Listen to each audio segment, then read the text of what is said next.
కూటమి ప్రభుత్వం గెలిచింది కదా, 4 నెలలు అవుతుంది. ఎలా అనిపిస్తుంది? బాగానే ఉంది. జగన్ కన్నా ఇప్పుడు పవన్ కళ్యాణ్ బాగా ఉన్నారు. సో ఏంటి బెటర్ అంటే అప్పటికి బెటర్ అంటే ఇప్పుడే కదా వచ్చింది, ఇంకా కొద్ది రోజులు పోతే కానీ అన్నీ పక్క నుంచి అన్ని చేసుకుంటా వస్తున్నారు. టైం ఇవ్వకముందే మాకు ఈ పథకాలు కావాలి, ఆ పథకాలు కావాలి, ఇది లేదు అది లేదని చెప్పేసి వార్తలు వస్తాయి. అలాగా ఒక్కొక్కటి చేసుకుంటూ వస్తున్నారు కదా, అన్నీ చెయ్యాలిగా. ఒక్కొక్క పని చేస్తూ ఉంటారు. ఏవో కొన్ని అవసరమైన వస్తువులు రేట్లు తగ్గిస్తే బాగుంటుంది.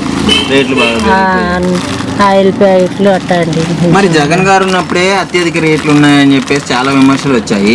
ఇప్పుడు ఆయన వచ్చిన తర్వాత ఇంకా రేట్లు పెంచుతున్నాడు. మరి అది ఏమంటారు? ఏమంటారంటే అప్పుడు అన్ని బకాలు ఉన్నాయి కదా, అన్ని అప్పులన్నీ అవన్నీ చూసుకుంటా తీర్చుకుంటా రావాలి కదా. కొద్ది టైం పట్టిద్ది కొంత అన్ని చేసుకుంటా రావాలంటే. సరే, థ్యాంక్ యూ.